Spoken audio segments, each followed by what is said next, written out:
People, the Purple Butterfly here. My blog is located at purplebutterfly-people.blogspot.com, and I'm People7 on Twitter and YouTube, and people elsewhere on the internet. And I've come to talk to you about the look of the day, the French horn, which is so named because there's a French braid going up and it twirls into what looks like a ram's horn. I'm not going to tell you how to do the hairstyle because I just did. It's that kind of easy. A kid that can French braid can do this hairstyle. What I come to talk to you about is how to braid the curve right here.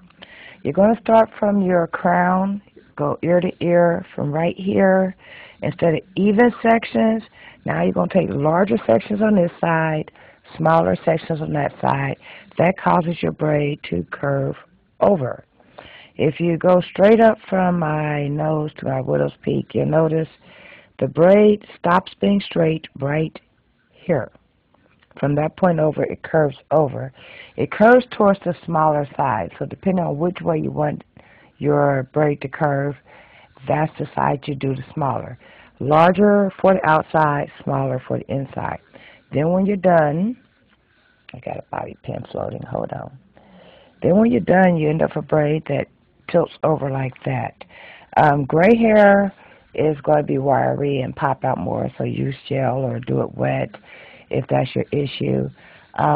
If you use it as a protective style, you might want to do it tighter than me. I do mine extremely light, so that way I could take it loose at the end of the day and there's no pulling sensation.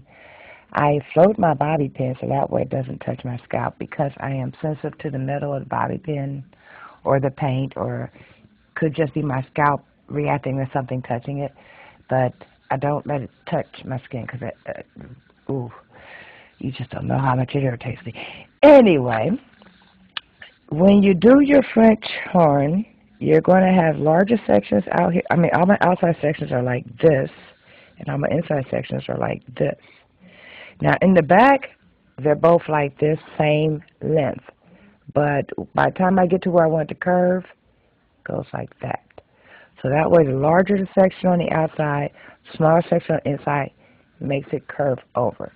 So give it a try and see if it's something that you want to do. But in the meantime, I'll give you a 360 if I can.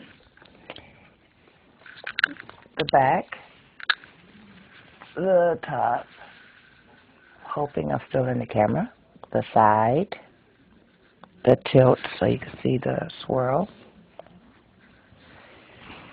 front, the other side. It makes an elegant style that's acceptable for business meetings, casual. You could dress it up, dress it down. I once stuck a flower right in the middle. I've once braided a brightly colored thread all the way through and then used the thread and let it come out kind of like a tassel. It's entirely up to you as your head, and you could decorate it up or down as you see fit. But as a quick protective style, just wrap it up at night. It will last 2 weeks if done tightly. It might last a couple of days if done loosely. I do mine loosely. It tends to pop out in the back because I do not braid tightly because pulling on my scalp is not an option for me. But if you can stand it or you can do it, that's entirely on you. All I know is it's a great style, and the most common response I get is, wow, that's interesting. And it's like, interesting good, interesting bad. And they go, interesting good.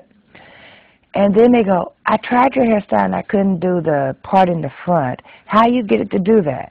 So I figure I just let everybody know how I get it to do that. So give it a try. One day I might make a more elaborate tutorial showing me curving the braid. But for right now, it's easy to explain just by showing it to you. Oh, look, I got gray popping out right there. Anyway, this has been People7 on Twitter and YouTube, people elsewhere on the internet, and my blog is located at purplebutterfly-people.blogspot.com. And on the blog, there are pictures of this hairstyle from every angle, so check it out. And written directions. Bye now. Don't forget to rate, comment, or subscribe.